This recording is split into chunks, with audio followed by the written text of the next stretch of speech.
और कहानी का नाम क्या है? उपकार का बदला। क्या नाम है? उपकार का बदला। क्या नाम है कहानी का? उपकार का बदला। कहानी का क्या नाम है? उपकार का बदला। बदला। देखो जी, सोमन एक गरीब आदमी था। कैसा आदमी था? गरीब आदमी था। सोमन क्या था? गरीब आदमी था। वह बूढ़ा हो गया। क्या हो गया? बूढ़ा हो गया। अपने गुजारे के लिए वह कुछ न कुछ धंधा किया करता था, व्यापारी किया करता था। गर्मी के महीनों में वह तार के पंखे बेचकर अपने परिवार का भरण पोषण करता था। पंखा बेच करके अपना भरण पोषण। गर्मी के महीने में पूरे दिन कचहरी, बाजार, मोहल्लों में घूम घूम कर पंखे बेचता था। लेकिन दोपहर को जब सारे लोग आराम करने लगते थे तो उस समय उसके पंखे नहीं बिकते थे, है ना।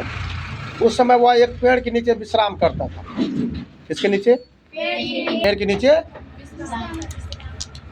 दोपहर ढलने के बाद गर्मी कम होने पर वह फिर से पंखे बेचने चला जाता था। दोपहर में जब वह विश्राम करने आता था तो बिके हुए पंखों के पैसे में से कुछ पैसे निकाल लेता था। उन्हीं पैसों से बाजार से खाने का सामान खरीद लाता और खा लेता था, है ना। जो पंखा बिका, जो इसमें बचा रुपया, उससे सामान खरीद करके अपना भोजन करता था। कभी मुढ़ी तो कभी फुटहा, कभी कचरी तो कभी गुलगुला, है ना। जो आता था वो अपना खाता था। एक दिन दोपहर के समय सोमन पेड़ के नीचे बैठ गया। नाश्ते की पोटली खोलने की जुगत कर रहा था। उस पेड़ से हटकर कुछ दूरी पर एक पुराना बगीचा था। एक पुराना क्या था? बगीचा। जिसमें बंदरों का बसेरा था। उसमें क्या रहता था?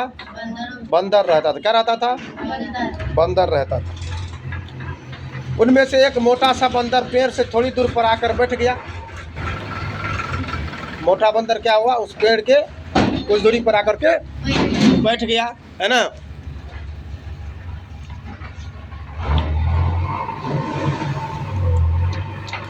वह बंदर भूखा था। क्या था? बंदर क्या था? वह सोमन की तरफ टुकुर टुकुर देखने लगा। सोमन को उस पर दया आ गई। सोमन क्या आ गया? उस पर उस पर क्या आ गई? दया आ गई। और उसने 2 गुलगुल्ले उसकी तरफ फेंके। सोमन क्या किया? जो गुलगुल्ला था उसके तरफ फेंक दिया, है ना। बंदर ने लपक कर गुलगुल्लों को उठाया और खा लिया। अब रोज दिन दोपहर को सोमन बंदर के खाने के लिए कुछ न कुछ देता। एक दिन सोमन आया, लेकिन आज उसका दिल छोटा था। उसका दिल क्या था? क्यों था? उसका पंखा आज नहीं बिका। पैसे पास में थे नहीं, इसलिए वह खाने के लिए कुछ खरीद भी नहीं सका, है ना। भूखा रह गया। बाकी दिनों की भांति हुआ बंदर फिर से उसके पास आकर बैठ गया। उसको था कि आज भी हमको मिलेगा, लेकिन बेचारे के पास बिका ही नहीं, है ना। सोमन चापाकल पर जाकर केवल पानी पीकर पेड़ के नीचे आकर लेट गया। सिर्फ पानी पिया और पेड़ पर आकर नीचे लेट गया। सामने लेटते हुए बंदर की ओर देखकर बोला, हे हनुमान जी। क्या? हे हनुमान जी, आज तो एक भी पंखा नहीं बिका, इसलिए खाने के लिए कुछ लाया नहीं। तुम्हें क्या दूं? आज तुम भी संतोष कर लो। क्या कर लो? संतोष कर लो। बंदर उसी तरह देखता रहा जैसे कहता हो क्या करोगे। ऐसा ही होता है। सोमन को तो भूख लगी थी, लेकिन वह करता क्या? आंख बंद कर मन मारकर लेट गया। आंख बंद किया, मन मार करके। सिराहने में पंखों की गठरी रखी थी। बंदर भी थोड़ी दूरी पर वैसे ही बैठा था। अचानक बंदर उठा। अचानक क्या किया? बंदर उठा। सिराहने में पंखों की गठरी रखी थी। बंदर भी थोड़ी दूर पर वैसे ही बैठा था। अचानक बंदर उठा, छलांग मारकर पंखों की गठरी के पास पहुंच गया। पंखों की गठरी के पास जब तक सोमन हड़बड़ाते उठकर बैठा, तब तक बंदर 2 पंखों को खींच लिया। सोमन अरे अरे करता रह गया और बंदर एक पंजे में पंखे लेकर के 3 पंजों पर फाड़ते हुए चल दिया। सोमन असहाय उसे देखता रह गया। सोमन ने उसे थोड़ी दूर पर सड़क के किनारे एक डेरे की ओर जाते हुए देखा। बंदर का पीछा करना उसके बस की बात नहीं थी। सोमन दुखी हो गया। सोमन क्या हो गया? मन ही मन सोचने लगा, आह, एक तो आज एक भी पंखा नहीं बिका और उस पर इस बंदर 2 पंखे लेकर के चला गया। अब इसका भी घाटा मुझको सहना होगा। वह सोच में डूब गया बेचारा, टेंशन से डूब गया। कुछ समय बीता होगा। वह बंदर पंखा लेकर जिधर गया था, पंखा लेकर जिधर गया था उधर से ही आता दिखा। वह 3 पंजों पर फांदते हुए आ रहा था। उसके एक पंजे में एक बहुत बड़ा अधपकिया पपीता था। एक हाथ में क्या था? अधपका पपीता था। आधा पीला और आधा हरा था। बंदर सोमन से कुछ दूर हटकर खड़ा हो गया और पपीते के सोमन की ओर लुढ़का दिया। पपीते के सोमन की ओर फेंक दिया। तब तक सोमन की आंख लग गई थी। बंदर सोमन को निश्चित देखकर एक बार गुर्राया, आवाज़ दिया। इस पर सोमन की आंखें खुल गई। वह उठते हुए बोला, अरे हनुमान जी, ये कहाँ से तुम ले आए? कहा, अरे हनुमान जी, तुम ये कहाँ से ले आए? सबसे गाड़ी चलते दुनिया में।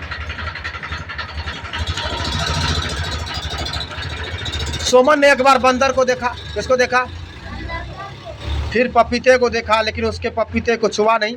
बंदर कुछ देर तक वैसा ही बैठा रहा। फिर सोमन पर खोखियाते हुए दौड़ा। सोमन डर गया। सोमन क्या हुआ? सोमन क्या हुआ? डर गया। बंदर खोखियाते हुए आया और उसने पपीते को सोमन की ओर नज़दीक लुटका दिया। फिर वो अपनी जगह पर जाकर के बैठ गया और सोमन की ओर देखने लगा। सोमन की ओर देखने लगा। सोमन ने डरते हुए, क्या हुआ जी? सोमन डर गया, है ना। सोमन डरते हुए पपीता को उठा लिया। क्या किया? उठा लिया। सोमन को पपीता उठाते देख बंदर आश्वस्त हो गया कि नहीं, अब ये खा लेगा। अब ये क्या करेगा? बंदर को शांत देख सोमन ने अपनी कमर से चाकू निकाला, पपीते का छिलका हटाया और उसके 4 टुकड़े किए। कितने टुकड़े? 4 टुकड़े किए। 1.5 टुकड़ा बंदर की ओर फेंक दिया। सोमन बाकी पपीते को खाने लगा। 1.5 टुकड़ा जो था बंदर को दिया, बाद बाकी खाने लगा। पपीता इतना बड़ा था कि उसका पेट भर गया। किसका? सोमन को। सोमन ने सोचा, चलो बंदर 2 पंखे ले गया तो मेरा पेट भी भर गया, समझूंगा पंखों का दाम मुझे मिल गया। धूप ढलने पर सोमन पंखे बेचने चल पड़ा। आगे सड़क के किनारे एक बहुत बड़ा डेरा था। उधर से जाते हुए अन्य दिनों की भांति हाँक लगाई, पंखा ले लो, पंखा ले लो। एक बूढ़ा आवाज़ दिया, वो पंखे वाले।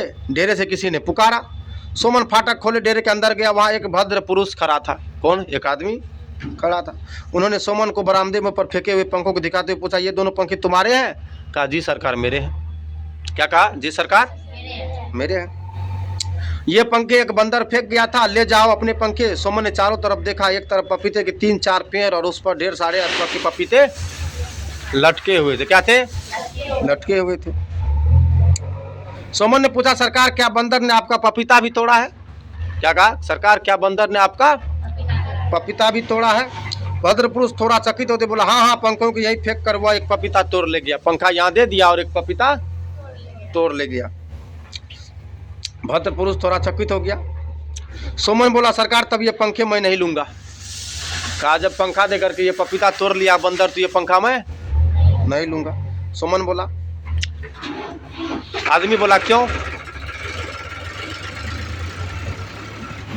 आदमी बोला, क्यों नहीं लोगे पंखा? सरकार, वह बंदर पंखे के बदले में मुझे पपीते दे गया। ये जो आपको पंखा दिया इसके बदले में जो पपीता ले गया वो मुझको दिया। इसे आप रख लीजिए, मुझे इसके दाम मिल गया है। मुझे इसके दाम मिल गया है।